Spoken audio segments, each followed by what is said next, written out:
Bom, uma boa tarde, boa noite aos amigos aí. Estamos de volta aqui com a TV Higiene e a Justiça. Um tema que vai ser um tema recorrente ao longo desse ano, vai ser essa questão da legislação eleitoral. Pronuncia-se aí um grande quebra-pau, uma tentativa de desmoralização das eleições, e certamente um dos pontos que vai pesar nessa campanha de tentativa de desmoralizar é você atropelar os regulamentos e regras e alegar que isso é manipulação. Vou convidar para entrar aqui na sala o Marcelo Auler e o doutor Marcelo Schmidt, que entrou com uma ação agora em relação à campanha antecipada em favor de Bolsonaro por alguns fazendeiros do Centro-Oeste. Bom, boa tarde, doutor Marcelo. Boa tarde, Marcelo. Boa tarde, doutor Marcelo. Obrigado por aceitar nosso convite. Boa tarde à comunidade. Feliz 2022 para todo mundo. Vamos lá.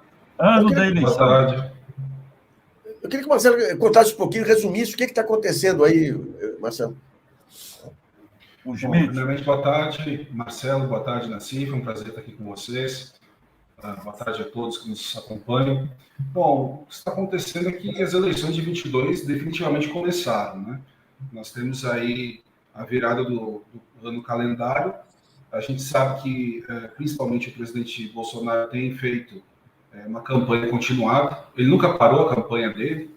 A diferença é que agora, como nós viramos o ano, a legislação eleitoral já permite que nós enfrentemos isso com uma efetiva campanha antecipada, né? Então, o que o Partido dos Trabalhadores fez nesse primeiro momento?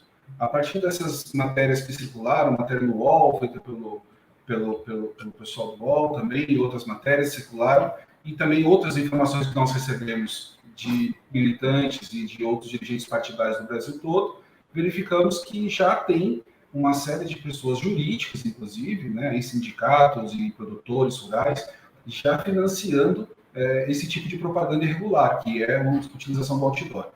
Então, por mais que isso já tenha acontecido muito em 2018, tenha acontecido nos últimos anos, a partir desse momento, foi publicada ontem, para ser preciso, a nova resolução do TSE, que já torna explicitamente vedado a utilização desse tipo de propaganda.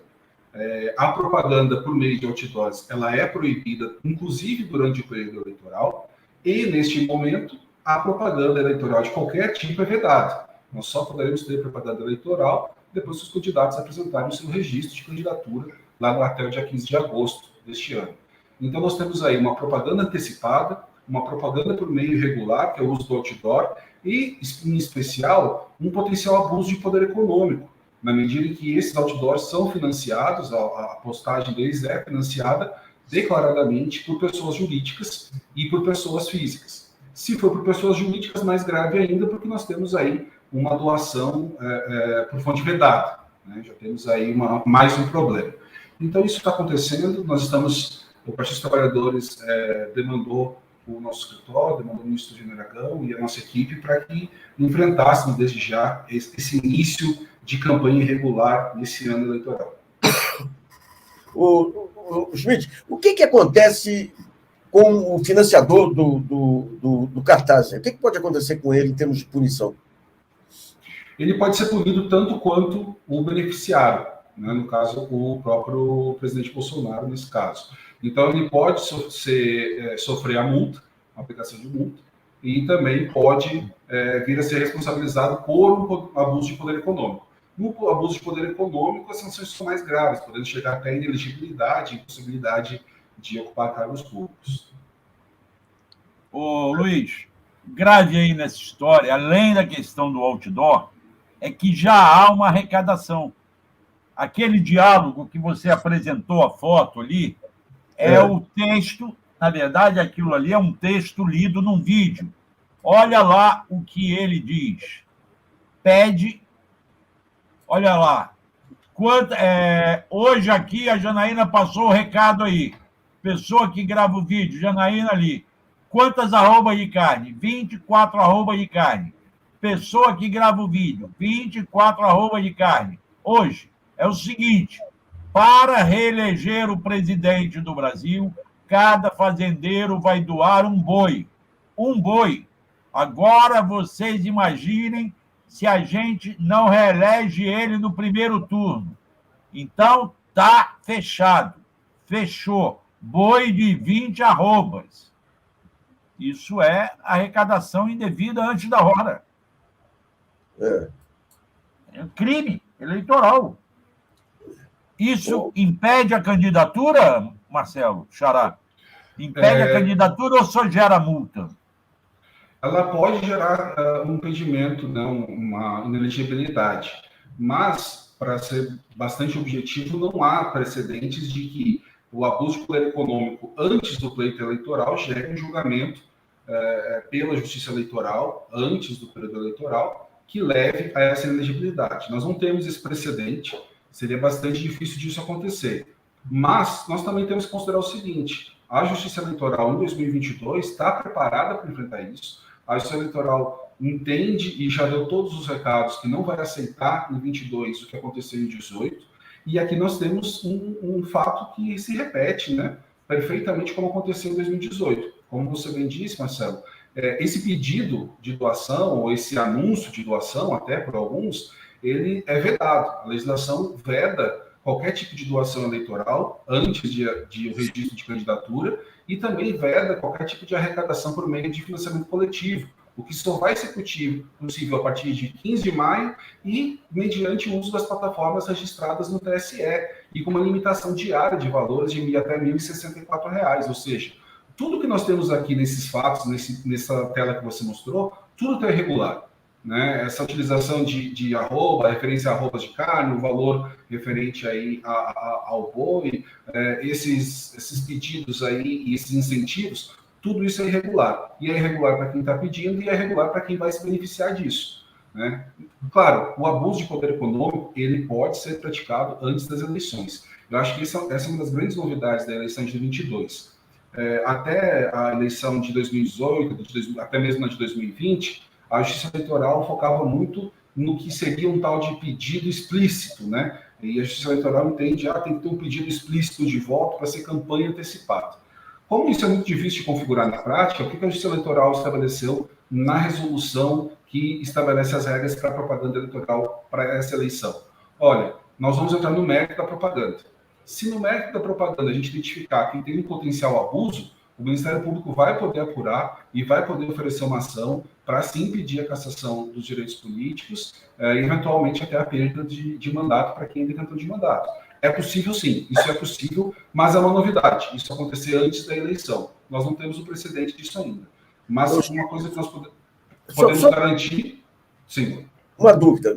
Digamos que o cara se apresenta como um simpatizante do Bolsonaro lá nos Estados Unidos, daí ele resolve, por conta própria, contratar lá uma agência de fake news aí para fazer campanha e depois alega que o Bolsonaro, que ele fez de espontânea vontade, e o Bolsonaro não tem participação nisso. Como que a justiça trabalha esse tipo de operação? A grande novidade, nesse caso, foi com relação ao que aconteceu no julgamento, agora no final do ano de 2021, daquelas AIs, as ações de investigação judicial eleitoral, referentes à eleição de 2018. Ali, o TSE, ainda que não tenha acatado os pedidos que foram feitos pela coligação Povo Feliz de Novo, ele foi muito, muito rígido em demonstrar o seguinte: não vamos tolerar o que aconteceu em 2018 com relação à disseminação de fake news. Então, nesse caso que você apresenta, se isso acontecer, a resolução do TSE já traz a vedação para essa conduta e os ministros do TSE já se manifestaram de forma bastante enfática para dizer que não vão tolerar esse tipo de prática. Então, esse cidadão lá nos Estados Unidos, se ele faz uma contratação de uma empresa de disparo de mensagens e que ainda por cima tem um conteúdo que é sabidamente inverídico, ele está cometendo uma série de ilegalidades. Ele pode ser responsabilizado por isso e também o próprio beneficiário. Então, ele seria responsabilizado pela contratação de propaganda, pela disseminação de informações sabidamente verídicas. Isso é uma novidade dessa eleição de 22. E o beneficiário, no caso, o candidato Bolsonaro, nesse caso, ele poderia ser responsabilizado porque ele se beneficiou. E, certamente, essa contratação, e se ela acontecer em massa, ela vai influenciar no resultado da eleição. Essa é a grande discussão que nós tivemos nas ações de 2018, julgadas só agora no final de 21, e que o TSE deu todos os recados. Não vai tolerar, e a gente acredita que isso não vai ser tolerado para a eleição de 22. Mesmo que ele prove que não sabia de nada?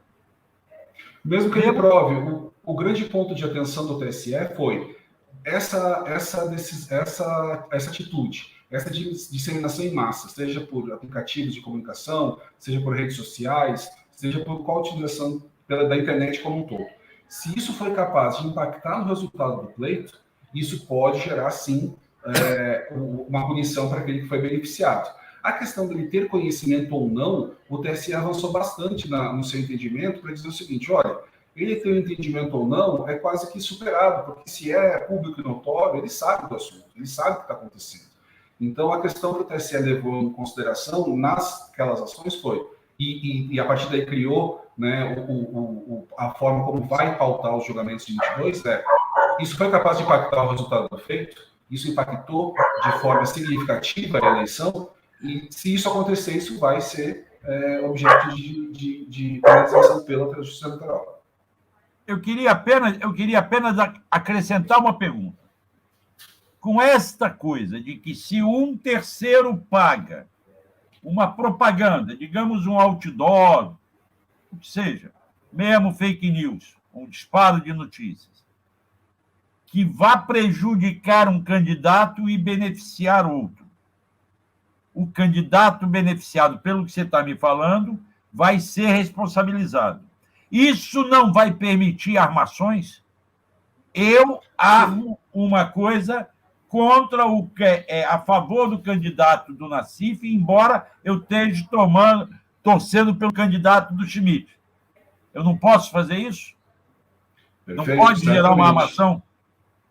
Certamente. E eu acredito que isso vai ser mais ainda um problema quando nós tratarmos da eleição municipal. Porque na eleição municipal nós sabemos como funciona, sabemos que a diferença de votos entre um eleito e um não eleito, às vezes é de menos de uma dezena de votos, então vai ser um impacto muito grande para a próxima eleição municipal. Na eleição presidencial, esse tipo de armação, ele pode acontecer. Mas o que a Justiça Eleitoral deixa clara, e a doutrina, e todos os advogados que atuam na área, vão sempre dizer que cada caso vai ter que ser analisado de forma específica. O Ministério Público vai apurar, os autores das ações vão apresentar as suas razões, a defesa vai dizer que quais são os reais autores daquela medida, daquele outdoor, daquela propaganda, né? E aí você, só para também diferenciar, Marcelo, você colocou 2 exemplos, né? A questão da propaganda negativa e do abuso de poder econômico. São dois ilícitos eleitorais, né?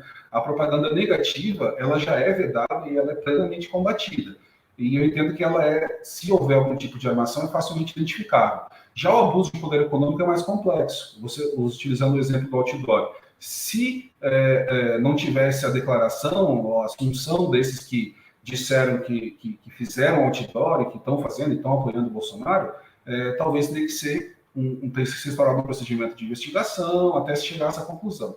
Mas nós confiamos nas instituições, a gente tem esse exemplo de 2018 da experiência do Bolsonaro, nós ajuizamos pela coligação, pelo candidato Haddad, a vice Manuela, nós ajuizamos uma ação de investigação judicial eleitoral sobre outdoors, apresentamos uma série de outdoors pelo Brasil todo, em que muitos deles não se tinha conhecimento de quem estava, de fato, financiando. Então, poderia ter, de fato, alguma armação. O que foi feito? O Ministério Público investigou e não só confirmou que quem apostou aqueles outdoors eram apoiadores, de fato, do Bolsonaro, como nós levamos para o processo 54 pessoas que foram no processo e reconheceram que, de fato, fizeram o custeio daqueles outdoors e eram apoiadores do Bolsonaro. Então, essa questão de ser uma fraude ou não, isso vai ser apurado no processo. E nós confiamos que as instituições da Justiça Eleitoral são plenamente capazes de identificar essas diferenças. E a gente tem que sempre lembrar que toda regra vale para todos os lados. Então, se algum tipo de candidatura contratar a disseminação de fake news,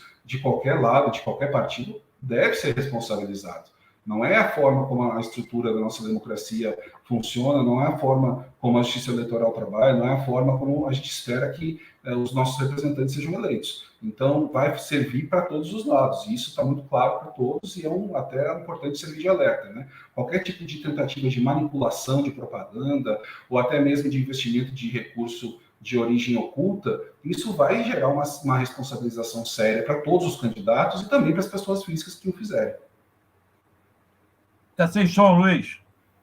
Está sem som. Um dos pontos complicados aí dessa questão da justiça eleitoral é a maneira como se jogam com os prazos.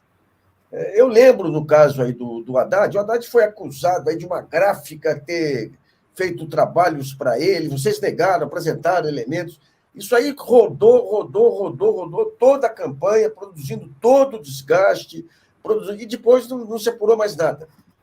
Nós tivemos aí, no caso, em 2018, na véspera das eleições, os tribunais regionais eleitorais ordenando a invasão de campos de várias universidades aí pela Polícia Militar. Esse tipo de politização dos tribunais regionais, você acha que pode se repetir? Infelizmente pode sim, Nassif, é um problema sério a ser enfrentado, porque nós temos nas comarcas, nos cartórios eleitorais, um juiz eleitoral que é o responsável por aquele cartório. Esse juiz eleitoral, diferente do juiz, do desembargador do TRE e do ministro do TSE, ele é um juiz que não trabalha diariamente ou durante todo o ano com justiça eleitoral. Então, ele é um juiz civil, um juiz que trabalha com outra matéria, direito de família, e aí, especificamente na eleição, ele vai trabalhar com direito eleitoral. Então, não é necessariamente um juiz que tem uma experiência com justiça eleitoral, e, infelizmente, também o sistema de justiça está minado por uma politização. Então, existem muitos casos de politização das autoridades, seja de magistrados, seja de promotores, né, de todos os lados. Isso acontece na primeira instância, nos municípios, isso é um problema grave, e em alguns estados isso é mais recorrente. Eu citaria exemplos que aconteceram no estado de Santa Catarina, gravíssimos. Nós tivemos ali um período em que o presidente Lula foi candidato, até que depois o TSE entendeu por deferir o seu pedido de registro, e depois, com a assunção do Haddad da cabeça da chapa, o que aconteceu? Simplesmente saiu uma série de ordens de juízes eleitorais, ou até ações iniciadas de forma autônoma por promotores eleitorais, de buscar, como você citou, né, materiais de campanha, só porque supostamente mencionava o nome do presidente Lula e ele não era mais candidato, sendo que aquilo não estava nem sendo distribuído, ou seja, não tinha nenhum ato ilícito sendo cometido, aquele material estava guardado dentro de um espaço físico qualquer. Então, isso é um problema, isso vai ser enfrentado. Na campanha de 18, nós estruturamos, junto com o Partido dos Trabalhadores, uma estrutura jurídica bem ampla, com o jurídico de todo o Brasil, e montamos basicamente um call center para evitar e enfrentar essas situações. E conseguimos, de fato, reverter várias delas, né? Esperamos que em 2022 nós tenhamos menos episódios como esse, mas, infelizmente, eles devem acontecer. Marcelo, eu vou trazer aqui uma questão até da nossa telenauta Salete Farias, que está nos acompanhando, e que você falou muito das ações que foram julgadas no ano passado, 2021, relacionadas à campanha de 2018. O que ela pergunta é isso: o TSE vai julgar a tempo e a prazo? Porque, veja só, as duas questões, as duas ações, ou eu acho até que foram mais, julgadas em 2021, relacionava-se a fatos de 2018. Quem é que ia tirar o presidente em exercício, o presidente eleito do cargo, mesmo que confirmasse que as ações teriam razão? Ninguém. Não há um tempo, uma demora muito longa. Você acredita que que o Fachin no início da eleição e o Alexandre Moraes durante o período eleitoral vão conseguir reverter essa questão dos prazos? O importante você mencionar também, agora em fevereiro, o ministro Edson Fachin assume a presidência do tribunal, né, o ministro Barroso deixa a presidência da corte, e depois, em setembro, assume o ministro Alexandre. Bom, isso não é menos importante, porque a presidência do tribunal tem uma relevância muito grande, administrativa, e uma ascendência sobre os demais ministros e as áreas técnicas também desse tribunal. O que nós podemos esperar é que a corte vai cumprir aquilo que prometeu. Esse julgamento de 2018, acontecido agora no final de 2021, ainda que tardio, nós entendemos e concordamos plenamente que ele foi tardio, mas mais grave do que ter sido tardio, Marcelo e Nassif, foi o fato dele não ter sido bem instruído por parte de quem tinha competência para tanto. nós fizemos uma série de pedidos de quebra de sigilo bancário, busca e apreensão, levantamento de dados, depósito de informações, e isso foi indeferido pelo juiz corregedor, depois foi indeferido novamente, nós fizemos reiterações, impetramos uma série de mandados de segurança, fizemos recurso, e isso foi sendo negado durante todo esse período. Então, na minha opinião, mais grave do que ter demorado foi não ter sido deferidos os pedidos que foram feitos para se produzir as provas, e especialmente se tratando de disseminação de notícias falsas, em que são utilizadas em ferramentas eletrônicas, eventualmente dinheiro vivo, documentos, isso tudo passados 3 anos, sem que tenham sido deferidas essas diligências todas lá no início, durante a campanha de 18, isso é mais grave do que a demora. Quanto aos prazos, a gente tem que pensar que tem vários prazos nesse processo, né? O ministro Fachin vai ser o responsável pela Corte Eleitoral durante boa parte do processo eleitoral, então ele vai estar à frente da Corte durante o período em que começam ali o registro das federações partidárias, que vai ser feito até o dia 1º de abril, vai ser responsável pela Corte durante o período em que vão iniciar as arrecadações por meio de financiamento coletivo, vai iniciar muito fortemente esse tipo de ação, como nós preparamos ontem, apresentamos ontem pelo Partido dos Trabalhadores, referente à propaganda antecipada, abuso de poder econômico, e de fato o ministro Fachin vai ter que ser o grande líder, o grande condutor da celeridade que o tribunal vai dar. Mas não só o ministro, a Corte como um todo, e também o Ministério Público Eleitoral. O que nós podemos garantir é que, pelo lado da advocacia, nós vamos sempre provocar, e vamos brigar, e vamos nos apresentar, e vamos confiar que isso vai ser dado encaminhamento. Agora, depois disso, quando o ministro Alexandre assume, aí nós temos um outro momento da eleição. Nós temos um momento em que são feitos os registros de candidatura, e aí nós já temos toda a campanha plenamente acontecendo. Os candidatos podem receber dinheiro de pessoas físicas, vão ter acesso ao Fundo de Financiamento de Campanhas, o FEFEC, o Fundo Eleitoral, vão ter acesso aos recursos da arrecadação que eles fizeram a partir de maio, e também vão poder fazer a sua propaganda eleitoral. Então já muda um pouco a campanha. Lá, os prazos que vão acontecer durante a campanha eleitoral, que começa a partir do dia 16 de agosto, esses prazos são muito curtos, né? Lá também é o período em que a gente pode apresentar esse tipo de ação de investigação judicial eleitoral, eventualmente depois de uma eleição, uma ação de impugnação de mandato eletivo. É um tipo de ação que elas, pela natureza complexa, elas demoram. Mas elas demoram, a gente entende que muitas vezes porque não se quer produzir as provas que se pode produzir. E uma coisa que é muito evidente é que como é que um escritório de advocacia, ou mesmo um partido político, vai providenciar uma quebra de sigilo bancário ou fiscal de empresários. Isso tem que ser feito pelo sistema de justiça.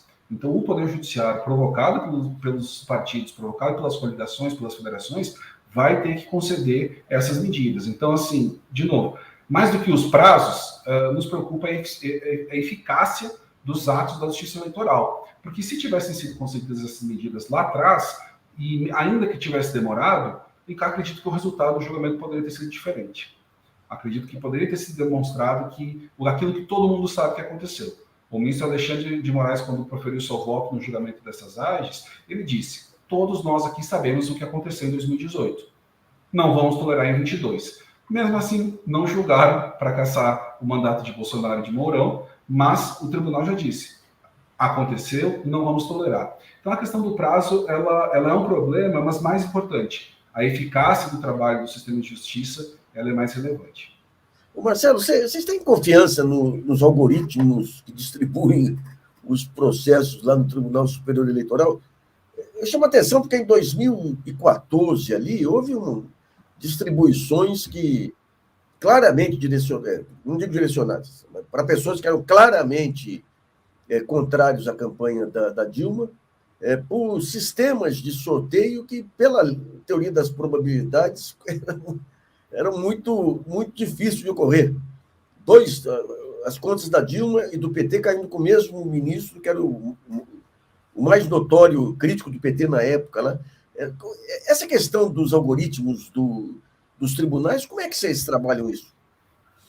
Olha, Nassif, nós confiamos plenamente de que os algoritmos e os sistemas de distribuição dos tribunais são rígidos, né, são corretos, são adequados e respeitam aquilo que é estabelecido pela Constituição, pelos seus regimentos internos e pela lei. Quanto ao TSE, nós temos algumas peculiaridades também que acabam influenciando na distribuição. Nós temos ali, pela composição da corte, nós temos, e também por definições do regimento interno e até algumas legais, nós temos alguns casos que vão ser encaminhados para alguns ministros, independentemente da forma de distribuição. Vamos, um exemplo. Tudo aquilo que trata de propaganda eleitoral vai ser de competência dos 3 ministros que são substitutos da corte, 2 juristas e um representante, um oriundo do STJ. Então, a propaganda eleitoral sempre vai cair com um desses 3. E alguns desses 3, como os 2 são juristas, são advogados, ou foram advogados, algumas vezes eles advogaram para um ou outro candidato dali que está atuando, então eles acabam sendo impedidos. Então, você já restringe para 2. Então, vai acabar caindo com um daqueles 2. Quando você fala, por exemplo, essas ações de investigação judicial eleitoral, impugnação de mandato eletivo, elas são de competência legal do Corregedor-Geral Eleitoral. Então, elas sempre vão ser direcionadas para o Corregedor-Geral Eleitoral, que hoje é o ministro Benedito Barbosa Benedito Gonçalves, perdão, do STJ. Então, tem algumas competências, dependendo do tipo de ação, que vão ser direcionadas para alguns ministros em específico, né? Então, tem essa situação. Outras competências são exclusivas do presidente da corte também, principalmente as competências administrativas da corte, muitas delas estão ali. Então, assim, e também é uma corte pequena, você tem 7 ministros, né? Então, alguns episódios, eles, por mais que possam parecer estranhos para quem não está no dia a dia, a gente tem que sempre confiar, e nós confiamos na forma de distribuição dos processos do TSE, confiamos na rigidez desse sistema, ele já está bastante testado e acreditamos que ele vai continuar funcionando bem. Olha só, o Nassif falou da perseguição ao Haddad. Houve a perseguição ao Padilha, candidato a governador, que a Lava Jato começou a lançar suspeita. No mesmo dia, todos os jornais, televisão, falaram e nunca houve investigação. Agora surge esse caso do Márcio França. Está se caminhando pelo mesma escola da Lava Jato, de jogar suspeita num candidato antes do processo eleitoral começar? Eu não estou dizendo que o Márcio França é ou não é santo, mas não há alguma coisa errada nesse processo aí? Com certeza. Há uma seletividade na forma como o sistema de justiça funciona, principalmente na seara penal e daqueles que praticam esse lawfare, né? Nós sabemos que isso está acontecendo, não é novidade, isso está escancarado, né? Isso foi escancarado, isso levou até mesmo a todas as decisões que tratavam ali do presidente Lula, que foram tomadas pelo juiz Sérgio Moro, então o juiz Sérgio Moro. Então isso está claro, isso é notório, todos nós sabemos, e toda a sociedade, todo o senso comum brasileiro sabe que isso acontece. Vai continuar acontecendo, infelizmente, isso é uma atitude que é praticada tanto por autoridades públicas, como membros do Ministério Público, eventualmente investigadores ou até mesmo magistrados. As informações vazam, e também por profissionais da imprensa, a gente sabe que isso vai acontecer. A imprensa, alguns órgãos têm uma vontade muito forte de perseguir. Nós temos casos agora, nesse ano, que estão acontecendo neste momento, né, de alguns apresentadores de televisão, até mesmo de alguns editoriais, alguns programas que estão já direcionando propaganda negativa para o presidente Lula, para outros candidatos também. Então, o que aconteceu com o Márcio França, com o governador Márcio França, vai acontecer com outros. Isso foi um sinal de alerta, não é novidade. Isso vai acontecer tanto com processos que são completamente sem relação com o período eleitoral de 2022, e também vai acontecer aquilo que acontece sempre, julgamentos que podem tornar alguém inelegível ou podem prejudicar politicamente de uma forma muito forte algum candidato, virem a simplesmente começar a andar. Nós tivemos aí um caso também muito grave que aconteceu em 2018, do governador Ricardo Coutinho, do estado da Paraíba. Ele, então, 2020, ele, então, candidato à prefeitura de João Pessoa, teve algum julgamento durante o período eleitoral do município, para prefeito, um julgamento de uma eleição de 6 anos atrás, que o tornou inelegível naquele período ali de 2020, no meio do período eleitoral. Foi uma forma absurda. E pior ainda, acontecendo de uma maneira a rever uma decisão que já havia sido tomada e já tinha matado o assunto na justiça eleitoral. Infelizmente, isso acontece, vai continuar acontecendo, e todos aqueles que atuam seriamente para campanhas sérias, campanhas robustas, campanhas majoritárias, que têm aí uma representatividade muito grande, tem que estar bastante atentos, tem que estar trabalhando com seus advogados e se preparando para que isso não aconteça. E para adotar as medidas cabíveis, né, caso isso aconteça. O caso do governador Márcio França é exemplar, e outros vão acontecer esse ano. Marcelo, a opinião pública, o mercado de opinião pública é um bem público porque mexe com eleição, mexe com justiça, mexe com... Nós temos hoje as redes sociais, mas nós temos na chamada imprensa corporativa 2 grupos nítidos. Um grupo que apoia Bolsonaro e um grupo que não apoia Lula. Isso aí, e como eles são os grandes propagadores aí de imagem, isso cria um desequilíbrio muito grande aí, porque pega a Globo com todo o poder de fogo dela aí, o que ela coloca contra o Lula, contra o PT, você não tem condições de rebater. Vocês, de alguma maneira, já pensaram em como questionar, digamos, esse poder de catalisação do mercado de opinião pública? Sim, há uma série de conversas internas da direção do PT com a área de comunicação sobre como enfrentar cada uma dessas situações. Juridicamente, nós temos uma série de opiniões jurídicas a respeito e também medidas já prontas, digamos assim, para serem adotadas conforme cada caso. Eu mencionei antes aí um exemplo de apresentadores de programas de grande alcance, que de forma sistemática se colocam ali numa propaganda negativa contra o presidente Lula. Agora, a questão de enfrentar os grandes meios, a gente tem aí, certamente, a Record tem feito uma série de propagandas negativas e também de apoio ao Bolsonaro, principalmente no enfrentamento à Covid, né, sempre invertendo a situação, em vez de falar de mortos, fala de recuperados da Covid, o que é um absurdo, mas a gente sabe que enfrentar isso tem que ser de forma muito, muito estratégica. Nós já temos algumas ações ajuizadas com relação a alguns meios de comunicação e com relação a alguns profissionais também. Né? Alguns profissionais de comunicação, por vezes, acabam praticando verdadeiras campanhas de difamação de pessoas e de candidatos. Nós já vencemos processos bastante relevantes, por exemplo, contra Augusto Nunes, que é um profissional que fez uma campanha difamatória com relação à presidenta Gleisi Hoffmann, bastante significativa. Nós tivemos uma vitória, ele foi condenado a indenizar um valor significativo nesse processo, ele sequer se defendeu, depois acabou tendo os valores bloqueados na sua conta. Então, a gente entende que cada caso vai ser um caso. Às vezes é um profissional que pratica um tipo de campanha difamatória ou reiteradamente pratica isso, às vezes é uma visão editorial, né? Então, cada caso tem que ser tratado de uma forma específica, há um permanente diálogo da direção partidária, da área de comunicação e da área aqui do jurídico, do nosso escritório Aranha Ferraro, e esse trabalho ele é feito de forma estratégica.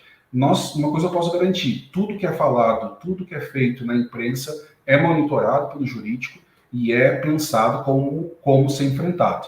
E aí nós temos que calcular cada forma de enfrentar. Temos enfrentado algumas, há uma reticência ainda da justiça comum, porque se nós vamos pela justiça comum e não eleitoral, seja justiça civil ou justiça penal, a gente sempre tem um risco de cair na mão de uma profissional, de um magistrado, um promotor, que não vai ser adepto da tese que está sendo apresentada. Muitas vezes a gente vai ter uma decisão que vai dizer que aquele profissional ou aquele canal está abarcado pela liberdade de imprensa, liberdade de comunicação, liberdade de expressão, e que aquilo que falou se não era capaz de ofender a honra deste político ou de outro. Mas a justiça eleitoral já pensa um pouco diferente. Então, eu acredito que, virado o ano calendário, iniciado o ano de 2022, e principalmente, é importante destacar aqui, por que eu falo bastante do TSE? O TSE tem um poder regulamentador daquilo que é o processo eleitoral. E o TSE tem uma obrigação legal de, até o mês de março do ano eleitoral, editar as resoluções que vão organizar a eleição.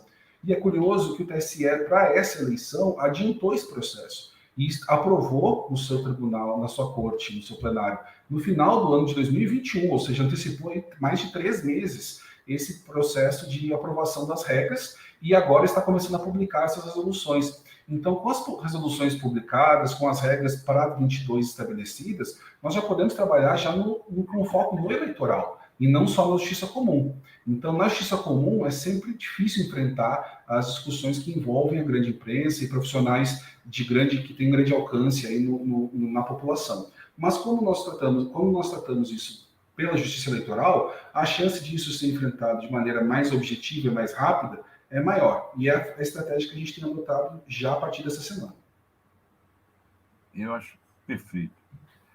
Estão perguntando aqui sobre essa questão de julgamento. Eu não entendi, porque eu não sei aonde tem julgamento de 3 juízes. Os tribunais regionais estão mais de 3 juízes, não? Quantos juízes estão nos regionais? Aqui falaram assim, que o Volney Lima está dizendo assim, o que todos veem, a vergonha brasileira, 3 juízes para avaliar uma questão. Isso é 1/3 de probabilidade para cada um. Que resultado que dá 1 mil avos. E algoritmo está correto? Eu não estou entendendo essa pergunta, porque eu não vejo 1/3. São mais, não? Talvez, Marcelo, o Volney, né? O Volney tenha comentado o exemplo que eu dei da propaganda eleitoral no TSE. A propaganda eleitoral ela é apreciada por 3 ministros exclusivamente. Então, eles são os responsáveis por ser os relatores desses processos, têm o poder de decidir monocraticamente, mas também os casos que eles relatam vão para o plenário. E aí sim vão ser julgados por... Mas não vão ser julgados pelos 3 apenas. Os 3 é que vão centralizar a propaganda. Isso. O julgamento é pelo plenário. O julgamento é pelo plenário.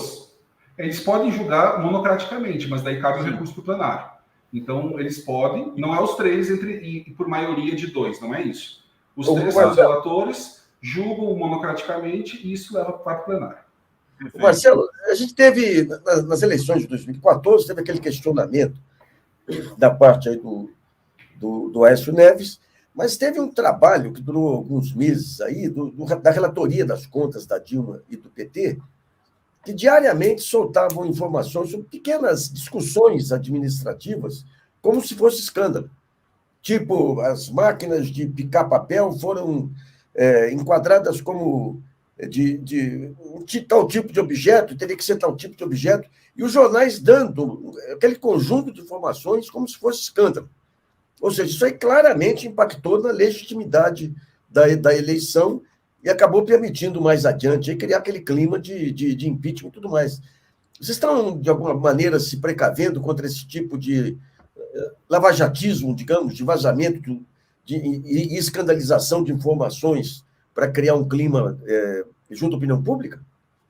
Sim, com certeza. Isso é um problema grave, mas nós temos que também lidar com a publicidade dos processos, né? Os processos são públicos e as informações estão ali. A forma como a informação é tratada que é o grande problema.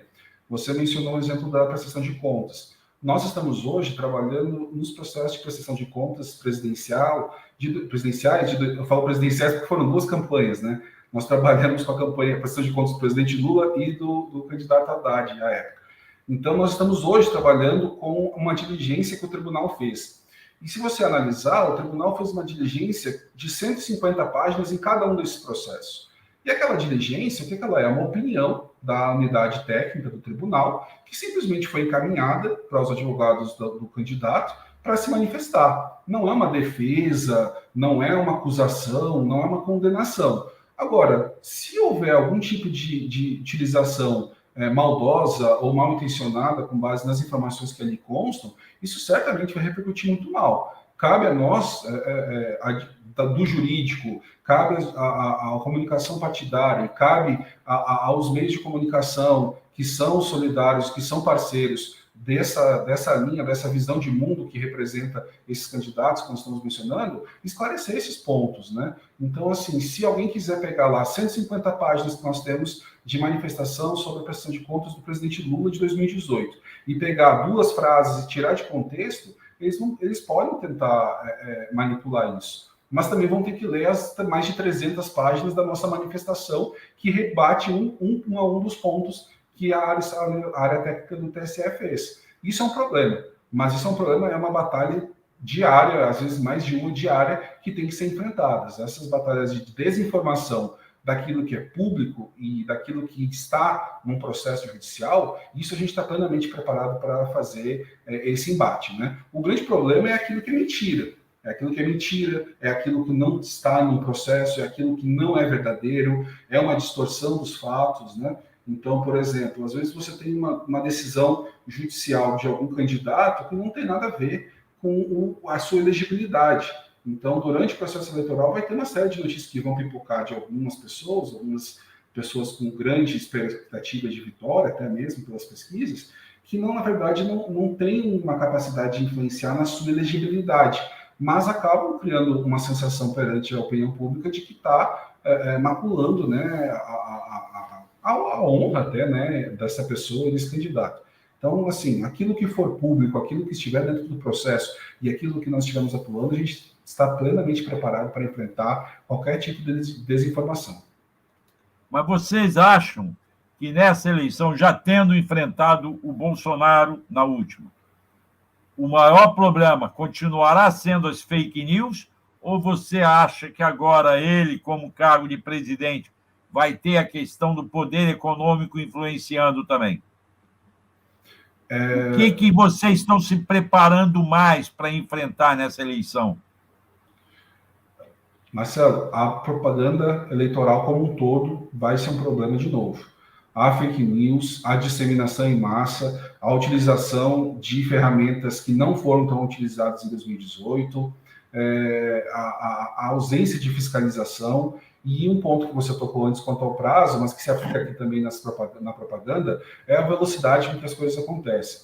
Isso vai continuar sendo um problema, foi em 18, foi em 20 e vai ser em 22. Porque se nós trabalharmos com a velocidade do jurídico só, isso não vai ser suficiente para enfrentar os robôs, né? O jurídico não é capaz de enfrentar os robôs. Então, nós temos que fazer um trabalho de jurídico, mas também de comunicação, de esclarecimento. A gente tem, de 2018 para cá, um processo de crescimento muito significativo de órgãos, de entidades privadas e de organizações não governamentais que têm feito um trabalho de checagem das informações que é muito relevante.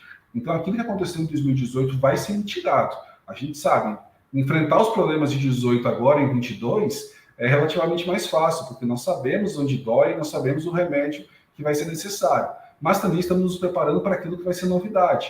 Vou dar um exemplo objetivo que todos nós aqui sabemos. Hoje, muito do robô que trabalha para a equipe, para as pessoas que estão trabalhando de forma irregular em prol de Bolsonaro, estão migrando para outras plataformas, como o Telegram, que é uma plataforma em que se tem uma dificuldade maior de relacionamento, né, pela sua origem. Não é uma plataforma que está disposta a colaborar com a justiça eleitoral e colaborar, eventualmente, com os processos eleitorais.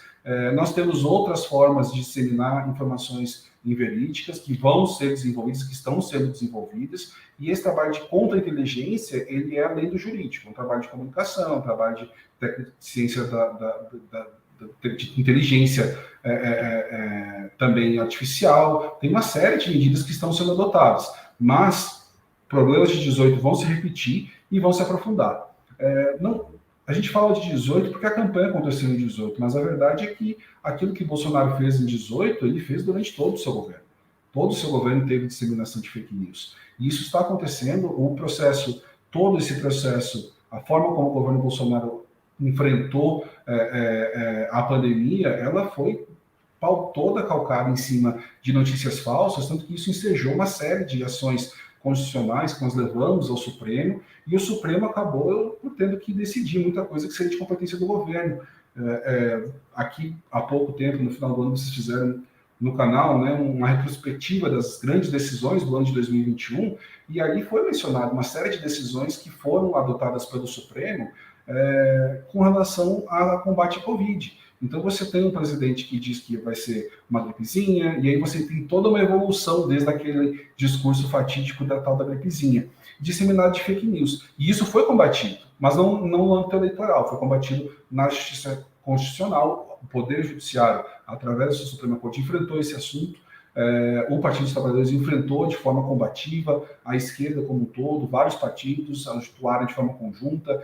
nós atuamos conjuntamente com o PSB, com o PSOL, com o PV, com a rede, muitas vezes, também para enfrentar esse tipo de fake news. E isso aconteceu durante toda a pandemia. Então, o Bolsonaro atuou em 18, atuou durante todo o seu governo e vai atuar em 22 com a disseminação de fake news. Nós estamos plenamente preparados para enfrentar a fake news que já existe e estamos já trabalhando para poder identificar outras formas que vão ser apresentadas e que vão surgir como novidade para 22. Eu tenho uma pergunta aqui do Zé Carlos Faria. Como é que vocês, advogados que militam no TSE, estão vendo o fato de terem entregue a diretoria técnica de administração do tribunal a um general, a um oficial do Exército? Isso muda alguma coisa no modo de vocês entenderem o procedimento do tribunal e dos julgamentos? Olha, se nós fôssemos analisar de forma como sendo um general, um membro das Forças Armadas, sendo um assessor de um ministro do TSE, isso seria bastante preocupante se nós analisássemos sem contexto. Mas, nesse caso, é importante analisar o contexto. O general foi uma pessoa que atuou, antes de ser assessor no TSE, foi assessor no Supremo, assessor do ministro Dias Toffoli, quando ele estava à frente da presidência do STF, veio a ser ministro da Defesa por um período do governo Bolsonaro, mas depois deixou de ser, né? Então, é uma pessoa, no caso em específico, em que já se demonstrou ser uma pessoa disposta ao diálogo, uma pessoa democrata, republicana, atende todos da mesma forma. Então, eu entendo que não há um problema nessa nomeação. Teria um problema se isso fosse algo institucional, como uma decisão das Forças Armadas, o que não está acontecendo. As Forças Armadas já têm declarações formais e já têm manifestado que não são adeptas desse tipo de manobra bolsonarista. E no caso em específico, nós acreditamos que o general vai fazer um trabalho técnico dentro daquilo que vai lhe ser designado, como outros profissionais. Nós temos ali membros da Polícia Federal que atuam no TSE, muitas vezes auxiliando os ministros nas investigações, no combate a fake news. Agora, isso também temos que aguardar para ver como vai acontecer. Nós temos um voto de confiança em vista daquilo que já foi apresentado pelo general. É uma pessoa que trabalhou de forma adequada quando foi assessor do ministro Dias Toffoli na presidência do STF, e nós acreditamos que, da mesma forma, deve ser feito um trabalho técnico e que vai contribuir, eventualmente, para a justiça eleitoral. Mas vamos estar atentos, sempre atentos. Está sem som. Muito obrigado aí por sua participação, Marcelo.